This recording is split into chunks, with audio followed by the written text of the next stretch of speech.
अगले वीडियो में हम लोग देख लिए थे खान सर का जो है ऐतिहासिक स्रोत एवं अभिलेख के बारे में। साहित्यिक स्रोत वेद कितने होते हैं, जैसे कि 4 प्रकार के वेद होते हैं। कौन कौन सा वेद होते हैं? ऋग्वेद, सामवेद और यजुर्वेद और अर्थवेद। तो इसमें से ऋग्वेद में जो है 10 मंडल एवं 1028 सूक्तियाँ तथा 10,580 युक्तियाँ होती है। उसी तरह से सामवेद में जो है आपका 1875 मंत्र है, परंतु जो है किंतु वास्तव में इसका जो है 99 मंत्र सामवेद है, बाकी मंत्र जो है ऋग्वेद ग्रहण करता है। इसी तरह से सामवेद का शाब्दिक अर्थ होता है गान यानी कि 1875 ये मंत्र है। चलिए देखते हैं यजुर्वेद जो है आपका दोस्तों ये जो है 1990 मंत्र है। इसमें से कर्म कांड की चर्चा है। एक वेद है जो गद एवं पद दोनों में से है।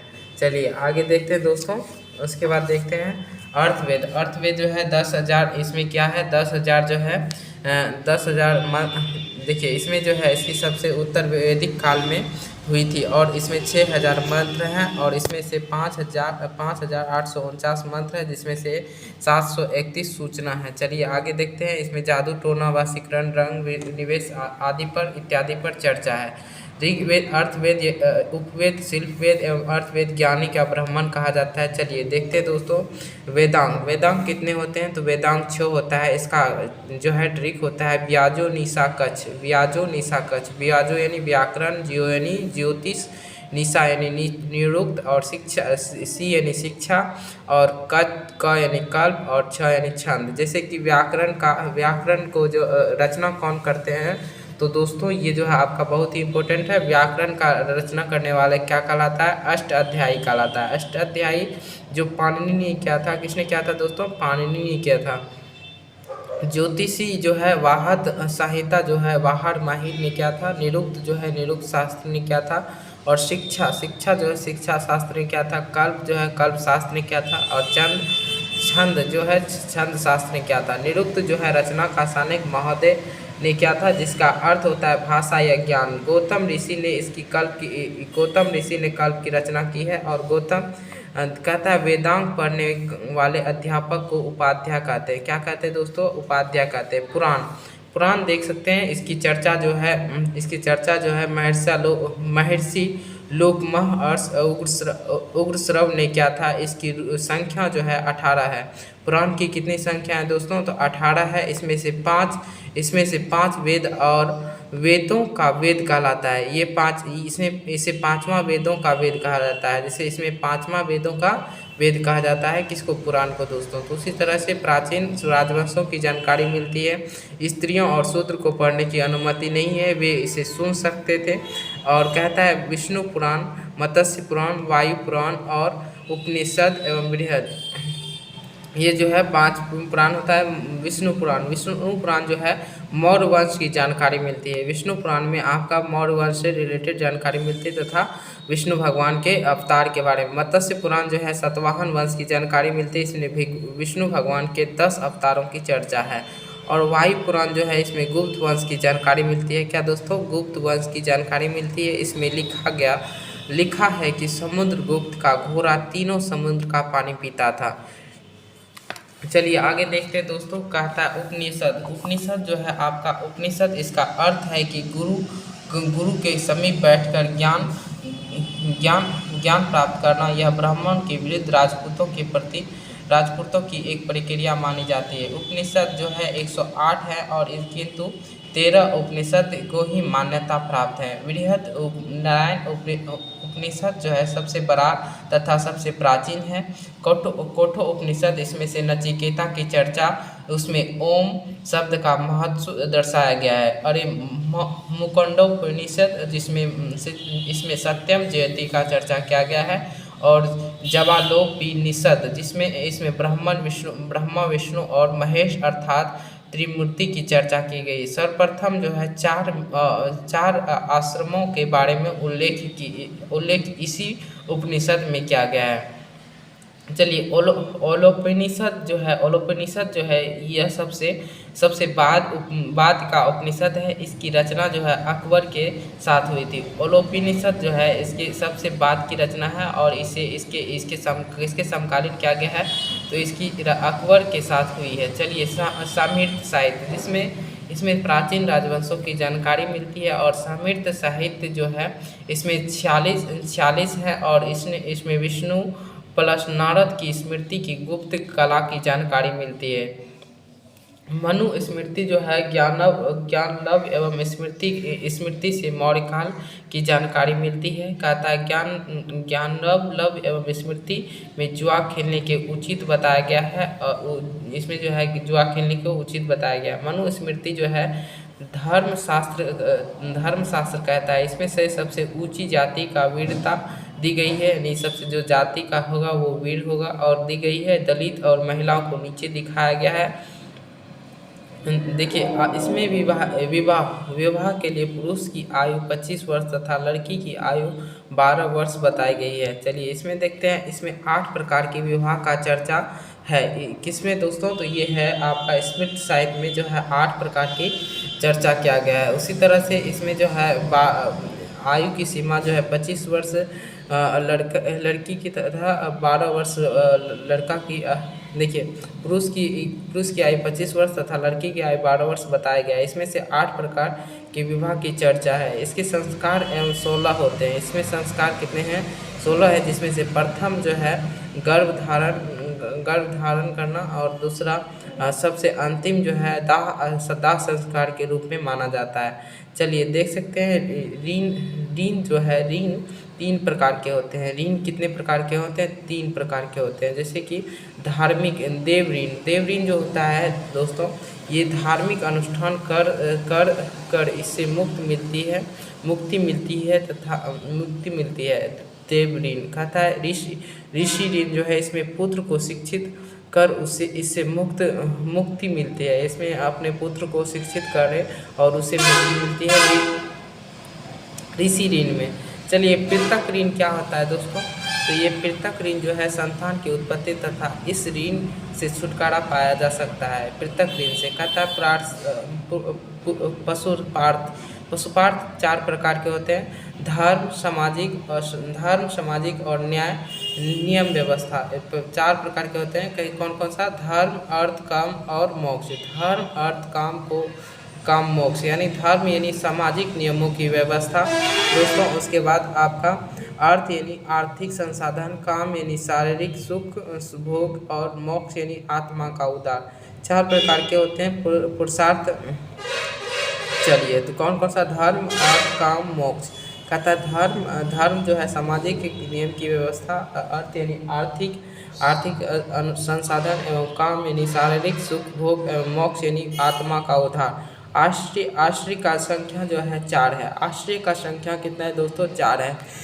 तो और इसमें जन्म से 5 वर्ष की अवस्था में, जन्म से दोस्तों 5 वर्ष की अवस्था को बाल्य अवस्था कहा जाता है और 5 से 25 वर्ष की अवस्था को क्या कहा जाता है दोस्तों, ब्रह्मचर्य कहा जाता है। और 25 से 50 वर्ष की जो है उसे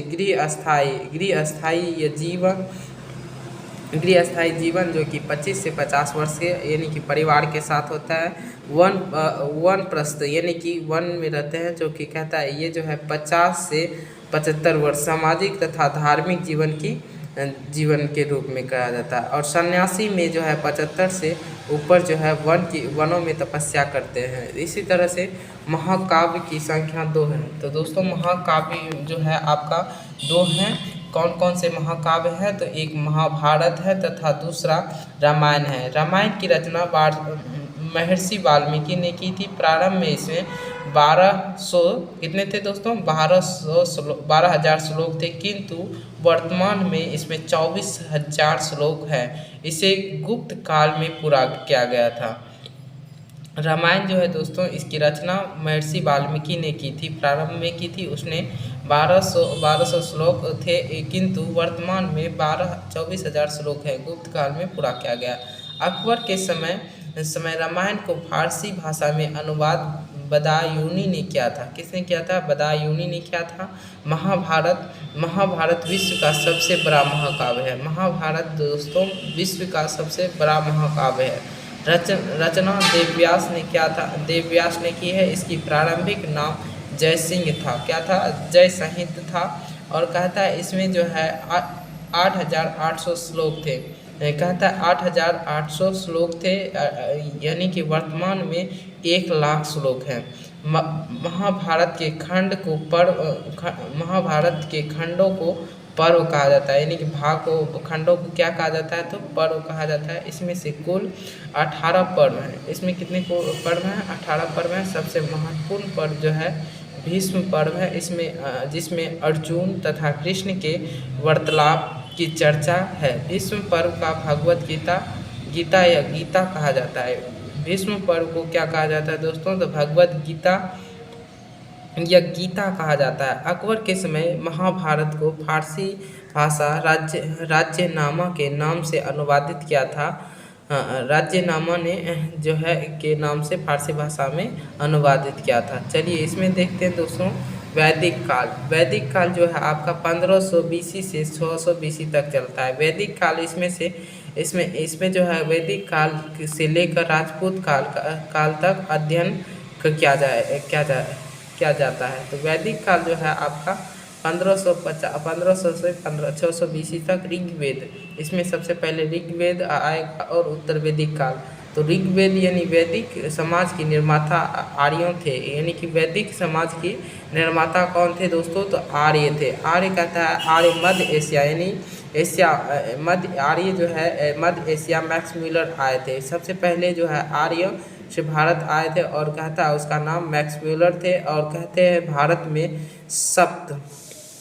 सधे प्रदेश में 7 नदियों का प्रदेश पंजाब हरियाणा बस गए थे, यानी कि वो लोग जो आर्य आए थे सबसे पहले कहाँ बसे थे?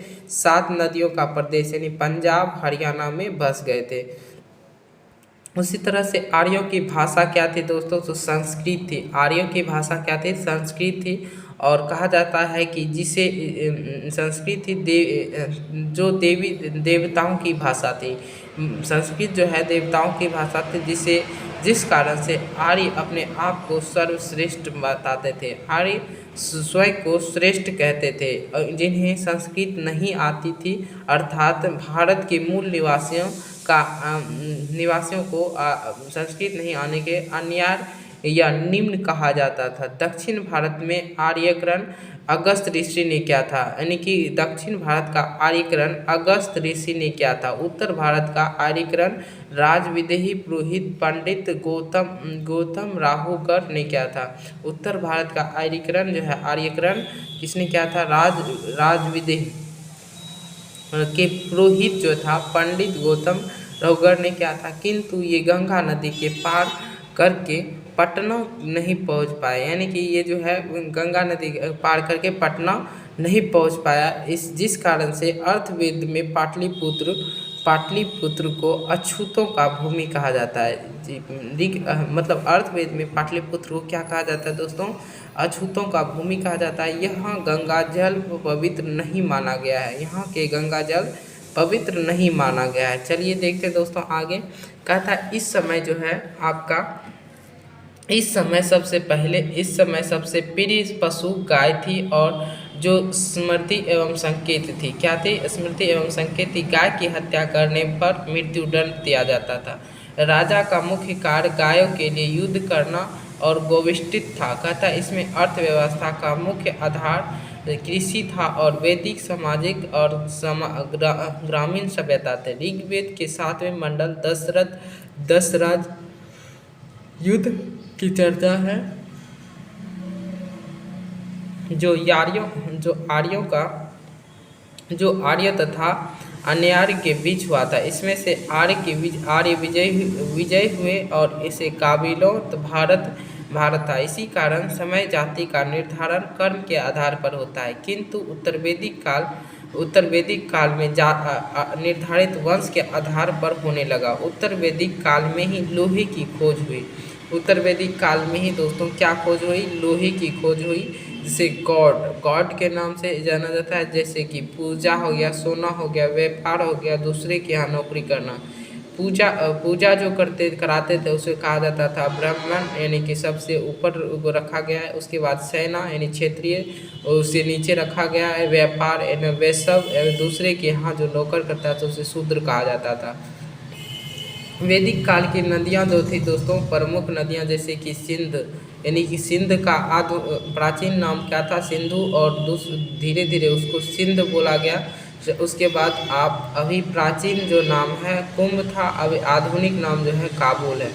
उसी तरह से कहता है विस्तिस्ता, विस्ता जो है वित्तिस्ता जो है अभी झेलक नदी के नाम से जाना जाता है। वस्तु जो है स्वाता नदी, गोमती जो है कोमल नदी के नाम से जाना जाता है। सदानीर जो है गंडक नदी के नाम से जाना जाता है।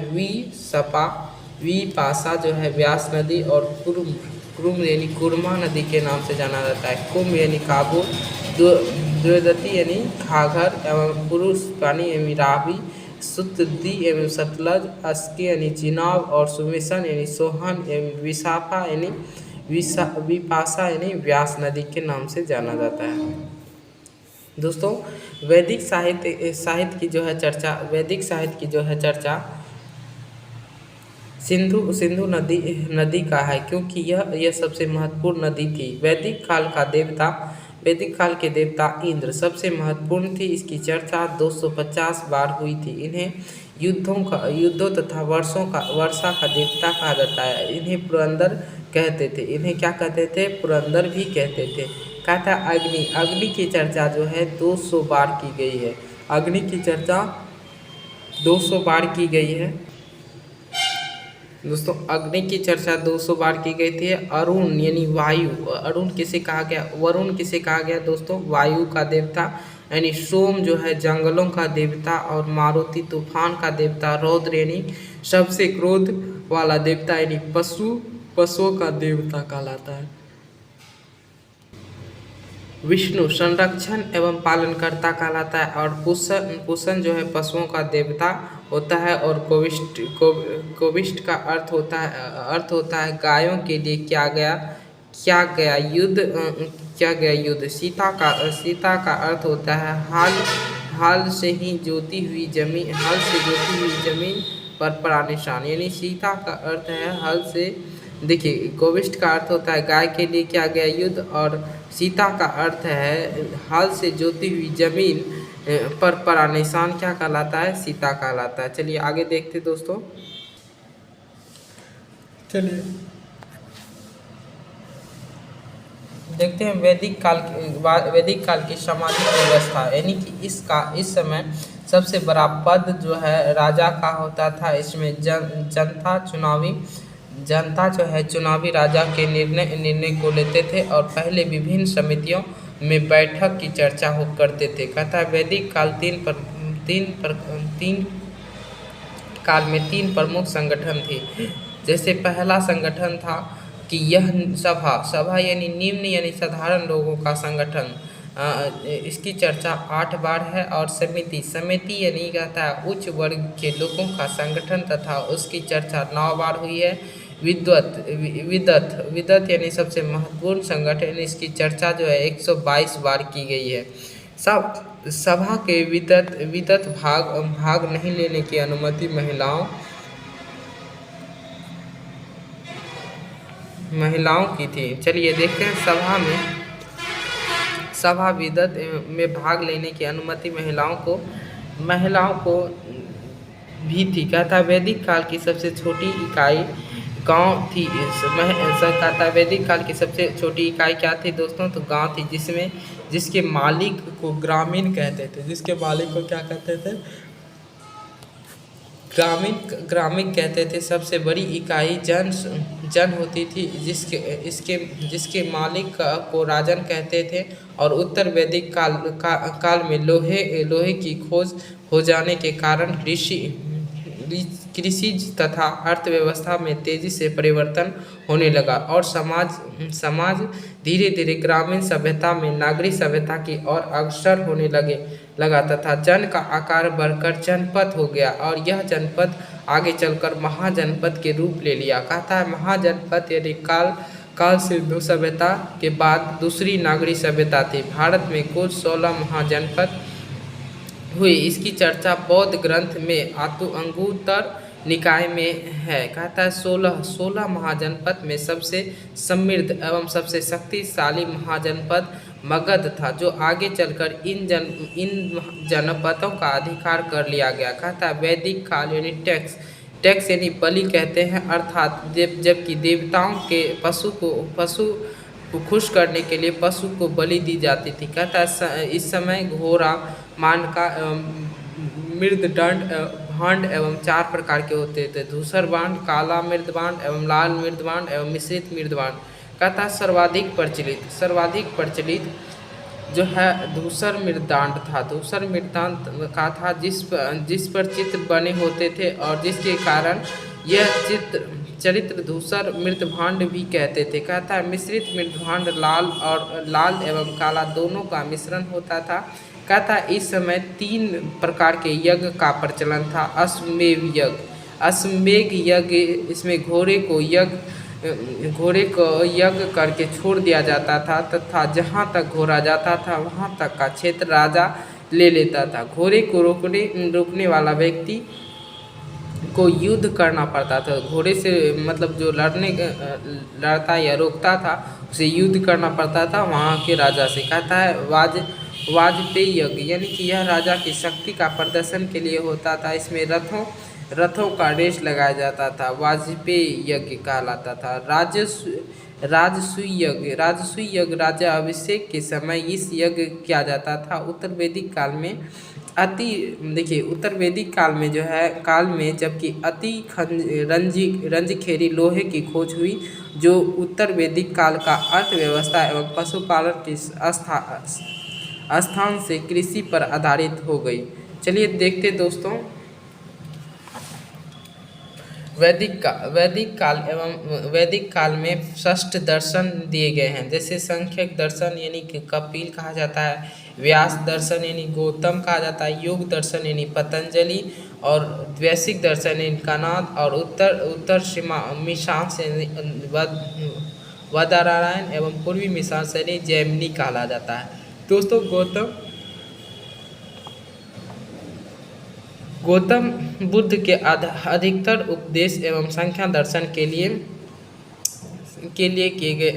लिए गए हैं। कहता सिंधु सभ्यता तथा उत्तर वैदिक सभ्यता में अंतर क्या है? सिंधु सभ्यता तथा उत्तर वैदिक सभ्यता में अंतर। कहता है सिंधु सभ्यता जो था आपका नगरीय थी और वैदिक सभ्यता तो थी ग्रामीण सभ्यता थी। दोस्तों और कहा जाता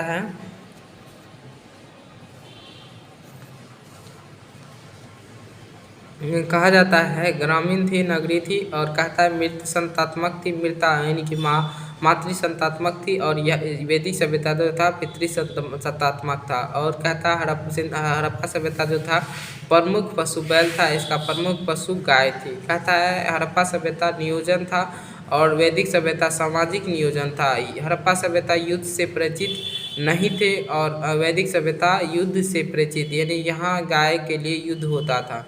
कांसे की खोज। कहता है सिंधु सभ्यता जो है कांसे की खोज के लिए प्रसिद्ध है और वैदिक सभ्यता जो है लोहे की खोज की गई। और कृषि यानी कि हड़प्पा सभ्यता में कृषि प्लस व्यापार होता था, वैदिक सभ्यता में कृषि और पशुपालन दोनों होता था, यानी कि इसमें व्यापार नहीं होता था। कहता है हड़प्पा सभ्यता शिव तथा मृत देवी की पूजा करते थे और वैदिक सभ्यता जो है आपका इंद्र यानी इंद्र महत्वपूर्ण देवता था। इसमें जो है आपका वैदिक सभ्यता में इंद्र जो था महत्वपूर्ण देवता था। चलिए दोस्तों अब हम लोग आगे जो है अगले वीडियो में ऑनलाइनर क्वेश्चन करेंगे। चलिए इसके लिए थैंक यू, बहुत बहुत धन्यवाद।